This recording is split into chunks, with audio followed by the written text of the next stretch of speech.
versículo 21 ao 28.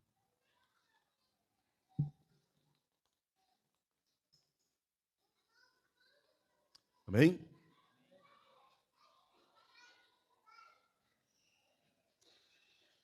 O tema dessa leitura é a mulher cananeia.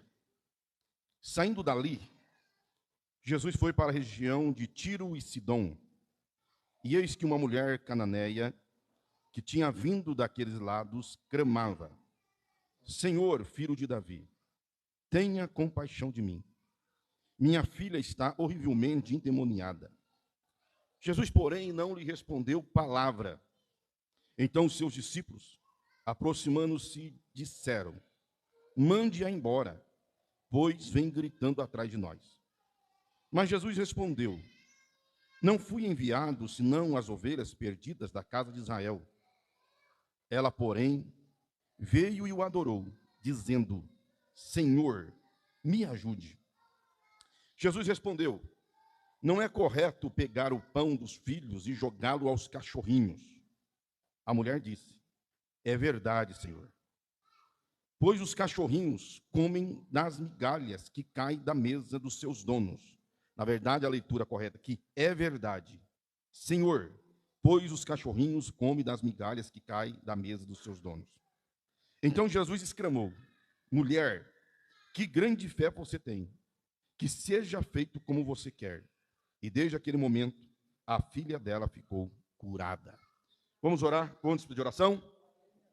Vamos estar orando uns pelos outros, os nossos irmãos que são carentes, que nós sabemos. Quero chamar aqui o irmão Marcos para poder estar fazendo essa oração. Senhor, nosso Deus e nosso Pai, chegou o momento da palavra, mais uma terça-feira, mais uma oportunidade que o Senhor nos dá, que estamos para ouvir a Tua voz. Essa mulher naquele dia procurou Jesus e foi atendida, mãos aqui foram mencionadas, pedido de oração, o Senhor conhece a nossa dependência, a nossa necessidade. Obrigado, Senhor, por mais uma semana, louvado seja o Senhor por cada vitória, cada dificuldade que surge na nossa vida, nos faz lembrar o grande Deus a quem servimos, glórias e louvores ao Senhor, para todos sempre. Continua falando, a Tua igreja precisa ouvir a Tua voz, recebe a nossa oração, nosso pedido, o nosso louvor. A Ti exaltamos para todo sempre, fica conosco, em nome de Jesus. Amém, Jesus. Queridos, a história, esse texto bíblico, todos nós conhecemos, desta mulher cananeia, essa mulher que a Bíblia fala que ela é Ciro-fenícia. Algumas traduções, principalmente no Evangelho de Marcos, no capítulo de número 7, que traz o texto paralelo a este, diz que ela era grega, de origem sírio-fenício. E a Bíblia, então, diz que esta mulher, ela vem até Jesus pedindo para que o Senhor venha efetuar uma cura, uma libertação na vida de sua filhinha. E diz a Bíblia, então, que Jesus lhe diz essas palavras, que não é correto tirar o pão da boca dos filhos para poder dar aos cachorrinhos. E esta mulher, num ato de fé, ela diz: é verdade, Senhor, realmente não se pode pegar o pão dos filhos para dar para os cachorrinhos, mas os cachorrinhos também comem da migalha que cai da mesa do seu Senhor. Marcos, quando ele registra esse mesmo acontecimento, aqui em Mateus, diz que os cachorrinhos se alimentam da mesa dos seus donos, mas em Marcos diz que os cachorrinhos ele come debaixo da mesa. Você sabe que toda criança, se você tem uma criança, quando ele está comendo alguma coisa, ele dá para o animal que estiver perto dele, né? Um gatinho, um cachorrinho, a criança ela vai comendo, vai pegando um pedacinho, vai dando disfarçado para os animais. Então a ideia de Marcos é esta: um animal que está debaixo, o cachorrinho que está debaixo da mesa, o filho está na mesa comendo, mas disfarçadamente também dá para o cachorrinho. Mas também o que Mateus está dizendo é a mesma coisa, mas o contrário. Conforme você vai comendo, vai caindo migalhas no chão, e o cachorrinho que está ao redor, então come aquelas migalhas.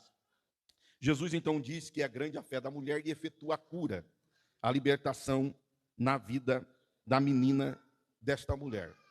Bom, há uma tradição cristã antiga, é óbvio que eu estou dando isso aqui apenas como informação, porque nós não estamos presos à tradição, mas diz que o nome desta mulher era Justa, e o nome de sua filha era Berenice. Então nós temos aqui uma mulher e a sua filha. Se a tradição estiver correta, essa mulher chama Justa. e a sua filha chama Berenice. Mas onde Jesus está? Em que lugar que Jesus está? Por que Jesus foi neste lugar? Para nós entendermos esse texto, faz necessário nós conhecermos o contexto. Primeiro, a Bíblia deixa bem claro, o próprio Senhor Jesus deixa bem claro aqui na leitura, que ele veio para a nação de Israel. Quando os discípulos diz para Jesus, despede a mulher para que ela vá embora, ele diz assim, eu não fui enviado, senão as ovelhas perdidas da casa de Israel, versículo 24. O ministério de Cristo, a missão de Cristo, tinha primordialmente que alcançar a nação de Israel. A Bíblia diz que ele veio para os que eram seus. Então ele veio para o povo judeu. Ele veio trazer salvação para os filhos de Israel que se perderam. Se perderam na idolatria, se perderam nos pecados, se afastou de Deus. Mas a nação de Israel, principalmente os seus líderes religiosos, eles tinham uma visão exclusivista de Deus. Na visão deles, Deus era Deus apenas dos israelitas. E somente os israelitas é que eram dignos de salvação. Tão verdade isso, que havia um provérbio em Israel que dizia que Deus fez os gentios para servir como combustível do fogo do inferno. Eles falavam isso com vanglória. E havia também uma maldição que eles proferiam, dizendo que era maldita toda mulher judia que ajudasse uma mulher grávida a dar luz a filhos, uma mulher gentia a dar luz a filhos. Diz, eles impetravam uma dupla maldição sobre esta judia, dizendo que ela era maldita, primeiro, por ajudar uma mulher gentia, e segundo, por trazer ao mundo um gentil. Então, Israel, eles tinham uma visão exclusivista, somente eles é que são dignos de salvação. E eles foram confrontados por Cristo Jesus. Quando você lê, aqui nós estamos no capítulo 15 de Mateus, esse capítulo está quase em ordem cronológica, então nós estamos aqui aproximadamente na metade do ministério de Cristo. O Senhor já tinha sido rejeitado pelos líderes religiosos. Eles já queriam matar Cristo. Eles já queriam pegar Jesus de todas as formas para acusá-lo de blasfêmia, para que então ele fosse morto. É interessante notar que no capítulo 15 que antecede aqui a leitura do versículo 1 ao versículo de número 20, Jesus está confrontando os fariseus, porque eles vieram com uma conversinha, dizendo assim, olha, os seus discípulos não lavam a mão para comer. Os judeus, eles tinham quase que uma fixação pelo ato da purificação externa. Eles não comiam nada sem antes lavar a mão. Hoje, óbvio, isso é higiênico, mas eles não faziam por questão de higiene. Eles faziam por questão religiosa. Havia, na época de Cristo, duas escolas teológicas, rabínicas, que era a escola de Shammai e a escola de Hilel. Eram dois mestres que viveram pouco antes de Cristo. Eles eram um contra o outro, eles se confrontavam. Enquanto uma escola ensinava uma visão mais restrita, de maior observância, em que tudo era pecado, a outra escola ensinava que não era bem assim. Nem tudo era pecado. Mas essas duas escolas, esses dois mestres rabínicos, eles deram as mãos para criar 18 mandamentos, 18 leis, acerca da lavagem, da purificação pelas águas. Ao ponto que não se podia lavar a mão de qualquer forma. Os estudiosos dizem que quando eles iam lavar as mãos, a água tinha que escorrer da ponta do dedo para o punho. Não se podia lavar a mão como nós normalmente lavamos, que lavamos assim e a água escorre. Não.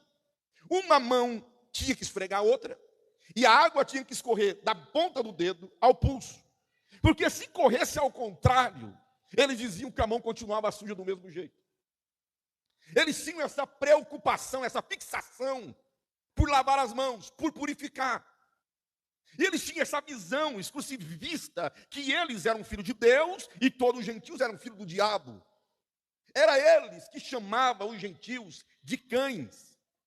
Aqui, hoje eu não vou falar sobre isso, talvez na próxima terça-feira, quando Jesus usa aqui o termo cachorrinhos, a palavra aqui, no grego, é o cachorro doméstico. É aquele cachorro que você cria dentro de casa. É aquele cachorro que sobe na cama. É o cachorrinho doméstico. Mas quando os judeus, eles chamavam os gentios de cães, eles estavam falando do cão que vivia no meio do lixo, do cão que comia animais mortos, do cão vivendo sarnento pelas praças. E eles chamavam os gentios de cães. E eles diziam que os gentios contaminavam. Só de estar na presença de um gentio você se contaminava. Diz os estudiosos que quando um líder religioso ou um grande observante da lei, não da lei de Moisés, porque eles diziam que a lei oral, ela sobressaía a lei escrita. Eles diziam que essa lei de se lavar, ela, se a lei escrita confrontasse ela, era para deixar a lei escrita de lado e observar essa lei oral, esses 18 mandamentos que as duas escolas rabínicas colocaram sobre eles. Então, se eles iam no mercado, quando eles chegavam em casa, eles tomavam banho, porque eles diziam que o simples fato de estar próximo um gentil contaminavam. Eles se contaminavam. Se entrasse um gentil, de repente, numa casa, os rabinos diziam que os vasos de barro tinham que ser quebrados e jogados fora. Agora, os vasos de madeira, os vasos de bronze, os vasos de prata, tinham que ser mergulhados na água, de modo que cobria ele todo, e depois despejado outra água. Porque enquanto assim não fizesse, aquela casa continuava impura. Jesus confronta eles no capítulo 15. Eles dão tanto crédito a essa purificação externa. E Jesus fala assim, ó, o que traz a impureza para o homem não é aquilo que entra no homem. É aquilo que sai do homem. Não é o que entra. Não é o fato de você não lavar a mão para comer, aquela comida que você come vai lhe contaminar. Mas é aquilo que sai do homem. E Jesus, ele disse que aquilo que sai do nosso coração é que contamina. E aí é interessante que Jesus acaba de falar com eles. E eles querem de toda forma pegar Jesus. Aonde Jesus ministrava, lá estavam eles para poder pegar Jesus de alguma falta. Então diz a Bíblia que Jesus está aproximando o tempo dele, tem que partir. Ele precisa trazer mais instruções para os seus discípulos em particular. Então diz que ele vai deixar a Galileia. E ele vai para os lados da região de Tiro e Sidom. Ele vai sair da Galileia, do meio dos judeus, e ele vai para uma terra habitada por gentios. Eu acabei de dizer aqui aos irmãos que os judeus diziam que o simples fato de estar próximo de um gentil contaminava. Jesus então pega e sai dali e vai justamente para o meio dos gentios. Jesus não está indo lá para pregar, porque Jesus vai ali para pregar. Ele pode colocar em xeque o seu ministério e ser questionado pelos judeus. Ele disse que a messias dos judeus, mas ele está pregando para os gentios. Jesus não foi lá para pregar. Quando você lê o relato de Marcos, Marcos diz que Jesus foi de modo secreto. Ele entrou numa casa escondido. Por alguma razão, essa mulher descobriu que Jesus estava ali. Mas a finalidade de Cristo, aí para Tiro e Sidom, é mostrar para os discípulos essa questão da purificação, como também instruí-los mais de perto acerca do reino, porque daqui a um tempo ele está partindo, os discípulos vão continuar o seu ministério. E quando Jesus chega lá, essa mulher descobre que Jesus está lá. Essa mulher faz um ato que os judeus não tinham feito. Porque quando essa mulher vê Jesus, ela chama Jesus de Senhor e Filho de Davi. Aqui são dois temas messiânicos, dois títulos messiânicos. Esta mulher, ao chamá-lo de Senhor e Filho de Davi, Ela, uma gentia, está reconhecendo o que os judeus não reconheceram. Está reconhecendo que Jesus é o Messias. Como essa mulher chegou a esse conhecimento, nós não sabemos. Mas aqui está uma mulher gentia, que está reconhecendo em Cristo que Ele é o Messias, que Ele é o Salvador, que Ele é o Rei de Israel. Essa mulher vai ser questionada por Cristo duramente. Mas quando essa mulher diz Senhor, os cachorrinhos também comem da migalha que cai da mesa do seu Senhor. A Bíblia vai dizer assim: mulher, grande é a fé que você tem. Só houve 2 momentos na Bíblia Sagrada que Cristo se maravilhou da fé de alguém. Aqui, capítulo 15, versículo 20. E quando você lê Mateus, capítulo 8, versículo de número 10 e 11. Ele se maravilha da fé dessa mulher que é uma gentia. E lá também em Mateus 8, não é um judeu que faz Jesus se maravilhar, é outro gentil, é o centurião romano.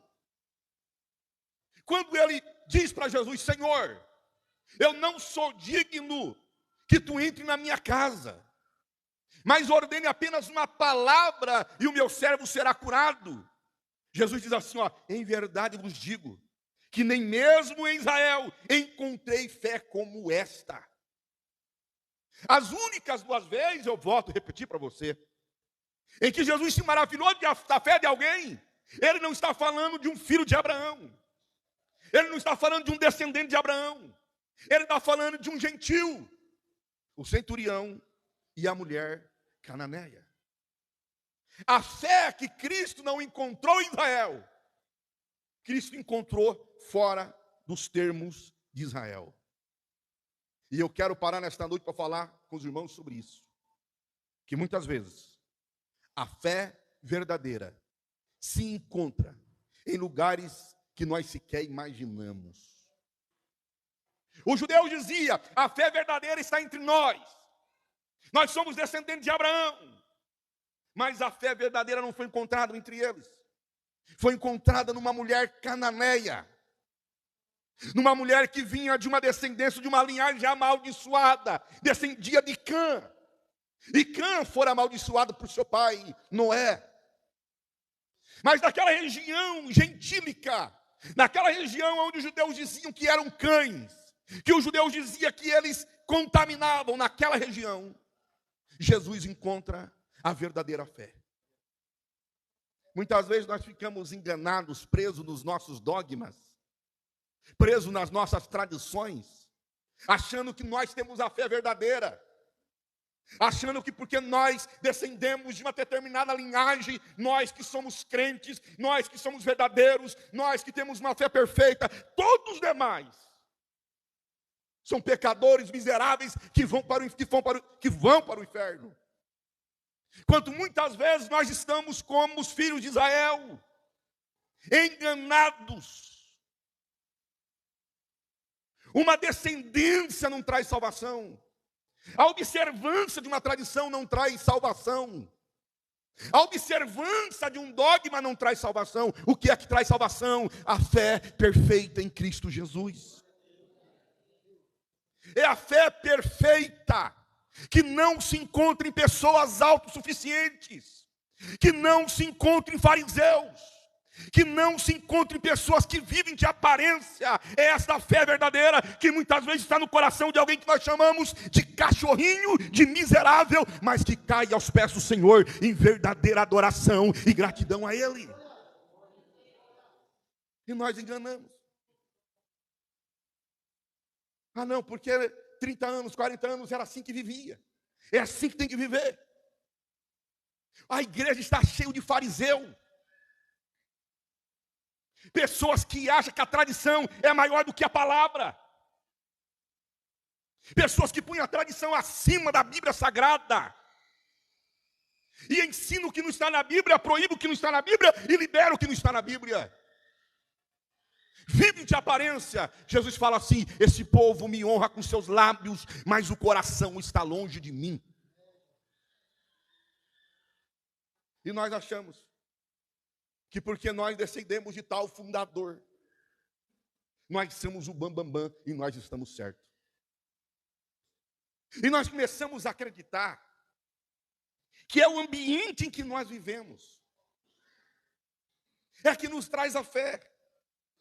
Que é o ambiente em que nós vivemos é que nos vai fazer herdar o céu. Todavia, esta mulher, ela vivia num ambiente de idolatria e de pecado. Mas apesar de viver naquele ambiente de idolatria e pecado, ela teve uma fé verdadeira em Cristo Jesus. Eu gosto de estudar, em vez de quando, um pouco de psicologia. E Freud, que é conhecido como o pai da psicanálise. Vou falar a palavra agora. Psicanálise. Tem hora que não vai, a língua não vai. Ele criou uma teoria que dizia que nós somos produto do meio. É a teoria do determinismo. Essas palavras hoje está difícil de eu falar. Ele dizia que nós somos produto do meio e que nós não conseguimos nos livrar daquilo que está ao nosso redor. Então, você e o seu livre-arbítrio está dominado por aquilo que convive no meio. Ou seja, uma pessoa que nasce no meio de bandido vai ser bandido. Uma pessoa que nasce numa casa em que todos se prostituem também vai se prostituir. Talvez sociologicamente tenha alguma razão, mas espiritualmente não. A Bíblia contradiz essa teoria de Freud, mostrando que muitas pessoas vivendo num ambiente santo peca, e muitas pessoas vivendo num ambiente de pecado mantêm a fidelidade a Deus. Esta mulher é um exemplo, eu acabo de dizer, que apesar de viver num ambiente de idolatria, ela creu em Cristo Jesus. Nós poderíamos também citar José, que por um tempo da sua vida viveu num ambiente de idolatria. Cujo Deus era Faraó. Viveu num ambiente totalmente voltado para as dezenas de deuses que havia no Egito. Mas apesar disso, e apesar de ser desejado pela mulher de Potifar, ele não se contaminou. Ele manteve a sua fidelidade a Deus. Ele manteve a sua fé a Deus. Nós podemos também citar aquela menina de 2 Reis, capítulo de número 5, que foi levado para a casa de Naamã. E apesar de viver cercado de idolatria e de um domínio bélico, ela continuou professando o Deus de Israel e falando do Deus de Israel. Essas pessoas, elas viveram nesse ambiente contrário e todavia não se contaminaram. O crente que crê em Cristo, que está firmado em Cristo, ele não se deixa levar pela aparência, pelos seus amigos, pelos seus companheiros, pelo lugar em que ele está. Ele sabe quem ele serve, ele sabe quem ele é. Ah, mas eu estou num lugar muito difícil. O pecado não tem poder mais sobre a tua vida. A Bíblia diz que nós fomos libertos por Cristo Jesus. O diabo não tem poder mais sobre a minha vida, não tem poder mais sobre a tua vida. Nós pecamos se nós quisermos. É por isso que quando Daniel chega no palácio de Nabucodonosor, ainda que havia uma lei de comer os manjares, ele diz: eu não quero comer. Eu quero comer só legumes. Eu não vou tomar vinho, eu vou tomar água. Ele se posicionou. E porque ele tinha uma fé viva em Deus, o responsável por eles aceitou o desafio de Daniel. E ele não comeu os manjares nem bebeu do vinho. Mas no final do curso, ele foi o mais sábio dentre todos. Fé, fidelidade a Deus. Não importa o ambiente que nós estamos vivendo.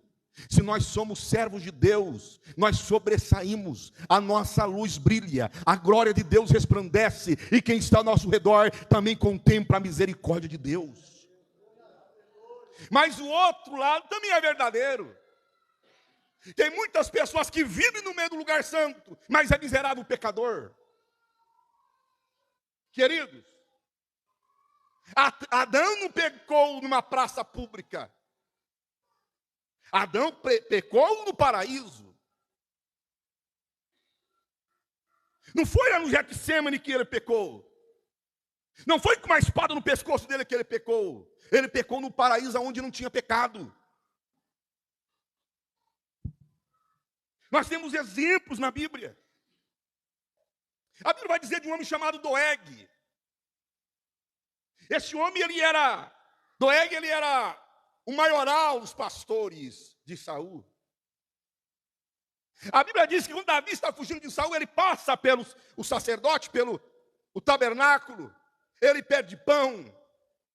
O sacerdote diz: eu não tenho pão, a não ser o pão da proposição, aqueles 12 pães que passavam 24 horas na presença de Deus, na mesa que ficava à direita do lugar santo.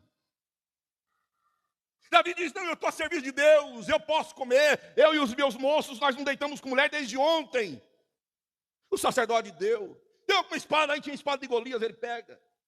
E a Bíblia diz que Doeg, o idumeu, estava retido diante do Senhor.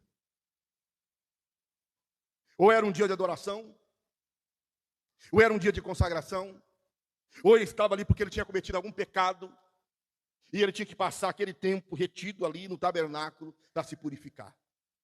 Nós não sabemos. Mas a Bíblia diz que ele estava retido diante do Senhor. Ele viu tudo aquilo. E sabe o que Doeg fez?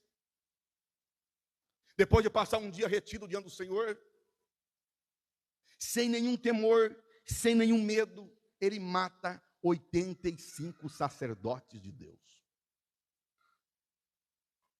Ele estava no meio, num lugar santo. Mas o fato dele estar no lugar santo não o impediu de matar os sacerdotes de Deus. A Bíblia também fala de Geazi. Geazi vivia na casa de Eliseu. Geazi contemplou todo o milagre que Eliseu operou. Ele mesmo testificou do milagre da ressurreição daquela sunamita, da ressurreição do filho da sunamita.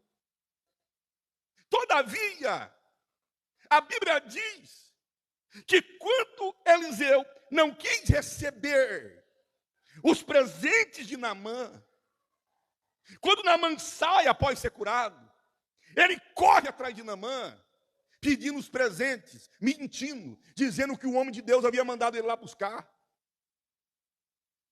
Ele estava vivendo com o profeta Eliseu.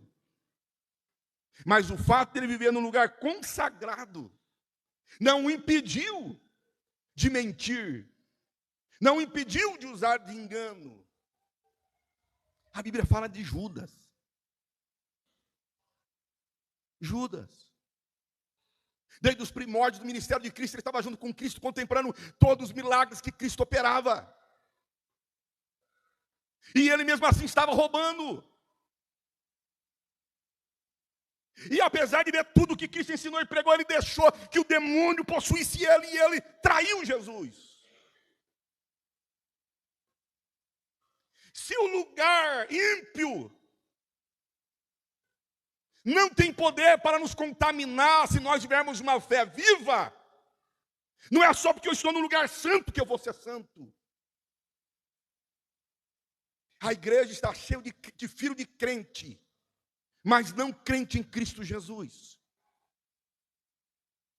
Quantas pessoas convivem na igreja por causa de uma tradição familiar? Quantas pessoas desceram as águas, tomam santa ceia, mas ainda não tiveram um encontro real com Cristo? Quantas pessoas estão aqui ouvindo a palavra de Deus, mas quando sai daquela porta, sai para prostituir, sai para caluniar, sai para fofocar, sai para falar mal do seu irmão, sai para matar o seu irmão? Quantas pessoas que vêm, entram, estão nesse lugar santo, sobe nessa tribuna santa, usa esse microfone, prega e canta e ora e chora, fala em língua estranha. Mas quando sai,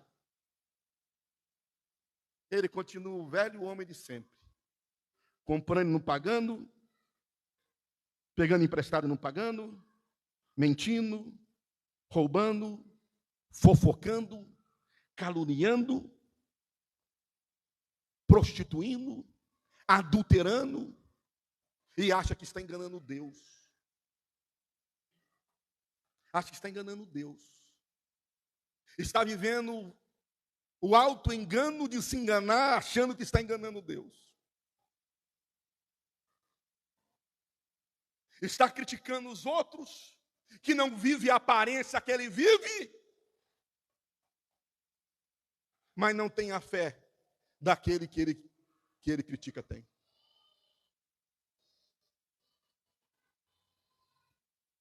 Eu já ouvi cada coisa. Eu já ouvi pessoas chamando irmãs de cada nome. E irmãos também. E sabe o que é interessante? Eu não estou aqui para passar a mão na cabeça de ninguém. Acham que são crentes. Acham que tem uma fé perfeita. São os judeus. É tudo cães. É combustível para o fogo do inferno.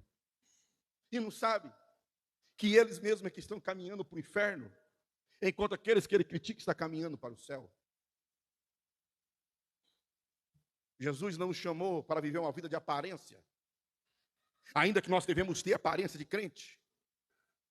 Mas Jesus nos chamou para viver uma vida de uma fé viva, de uma fé triunfante, de uma fé que nos faz cair aos pés dele e reconhecer que sem ele nós nada somos, nós nada podemos, nós nada fazemos. Autossuficiência. Ah não, eu sou crente, porque eu ainda guardo os ensinamentos do pastor José Alves. Eu sou crente, porque eu guardo o que Daniel Berck ensinou. Eu sou crente. O Senhor do céu diz assim: se você é crente por causa de ensinamento de homem e não por causa do que eu fiz na cruz, você está perdido. Eu não estou dizendo aqui, me entenda, que os ensinamentos do passado têm que ser desfeitos, rasgados e jogados fora, não. O que eu estou dizendo, que isso não pode ser o motivador da nossa fé, isso não pode ser o paradigma para julgarmos o nosso irmão. O que eu estou dizendo, que tudo isso é palha, diante do fogo que é a palavra de Deus.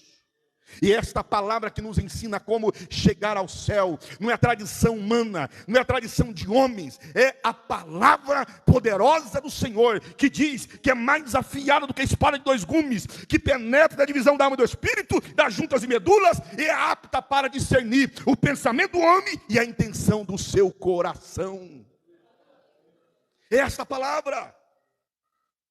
Deus usa o profeta Jeremias e diz: o que a palha tem com o fogo, ou com o trigo, a minha palavra, diz, é martelo que esmiuça a penha, e fogo que consome a palha. Aí o que Jesus faz? Vocês estão pensando que só porque vocês nasceram de Abraão, vocês são filhos? Não. Eu vou mostrar para vocês quem realmente tem fé. Pega os seus discípulos, vamos sair da Galileia, vamos para os lados de Tiro e Sidom. Vamos para lá. Eu vou mostrar para vocês aonde tem fé.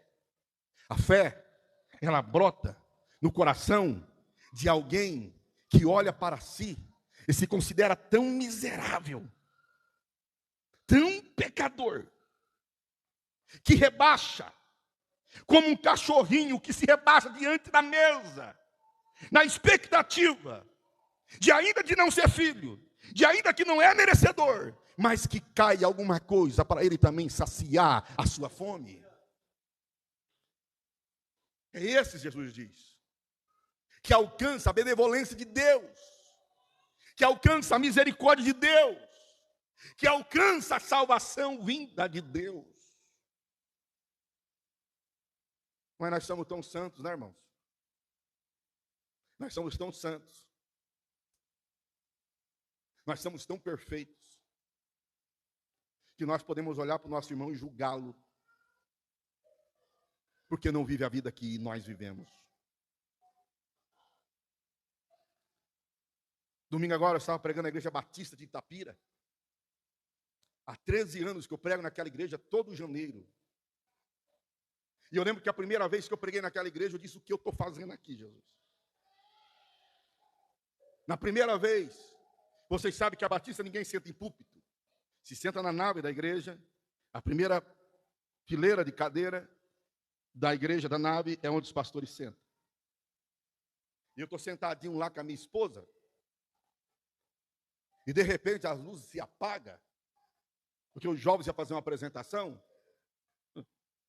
se apaga as luzes, e veio um rapaz correndo no meio da igreja, o outro fechou a mão aqui, o que veio correndo bateu o pé e deu uma cambalhota.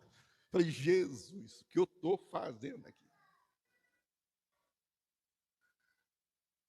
E cada vez que eu vou naquela igreja, há 13 anos, eu encontro aquela igreja maior, mais crente.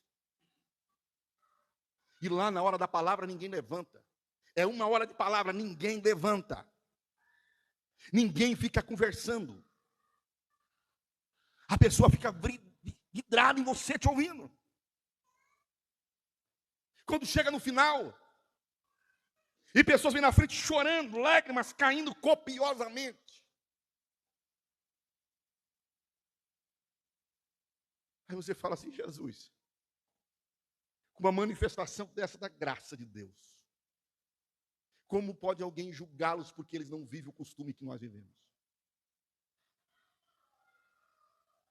Eu já preguei em todo tipo de igreja. Já preguei em igreja adventista, já preguei todo tipo de igreja. Presbiteriana, batista, preguei já em igreja unicista. E quando eu vou pregar nessas igrejas, eu vou como um profeta de Deus para pregar a Bíblia. Porque Deus não me chamou para cuidar de rebanho dos outros. Eu não devo disciplinar o rebanho dos outros, tenho que disciplinar o rebanho que Ele me confiou. E quando eu vou nesses lugares, eu digo: como é que tem pessoas que dizem: esses não são crentes, esses estão indo para o inferno. E quando o Senhor me trouxe essa palavra ao coração, porque termina a terça-feira aqui, não pensa você que é na terça-feira que eu vou pegar na Bíblia para ler. Não. Quando eu saio daqui, eu já vou para casa dizendo: Senhor, qual a palavra que eu vou ministrar na terça-feira que vem? É semana orando, lendo, estudando, buscando a Deus. E quando o Senhor me trouxe esta palavra, é a primeira vez que eu prego nesta mulher, que eu ministro. Vou ministrar também terça-feira, continuar um estudo aqui, diferente desse de hoje, mas nesse mesmo texto. E o Senhor começou a abrir meu entendimento. E uma coisa que o Senhor focou em meu coração foi isto: não é porque você é filho de Abraão que você é salvo. Não é porque você vem de uma família tradicional cristã que você é um salvo. Não se engane, porque a verdadeira fé muitas vezes é encontrada em pessoas que nós sequer imaginamos que a têm. É por isso que Jesus nos mostra. Ninguém esperava que aquela mulher cananeia teria fé. Mas Jesus olhou para ela e disse para ela o que não disse para nenhum judeu, para nenhum filho de Abraão. Jesus diz: grande é a tua fé. Os nossos atos hoje, se Jesus fosse falar sobre nós hoje, o que Ele falaria de nós? Se Jesus fosse falar da fé que você professa, da vida que você vive, o que Ele diria de você? Qual o testemunho que Ele daria de você? É o que eu pergunto para mim mesmo. Qual o testemunho o Senhor dá a meu respeito quando Ele fala da minha fé? Que Deus tenha misericórdia de nós e que nós possamos viver a verdadeira fé, a fé que cai aos pés de Cristo e diz: Senhor, é somente o Senhor que pode mudar essa pessoa vil que eu sou. É somente o Senhor que pode fazer de mim um salvo em Ti. Não se engane. Não deixe o diabo te enganar. Os fariseus estavam enganados pelo diabo, achando que Jesus é miserável pecador. Expulsa demônios pelo poder do chefe dos demônios.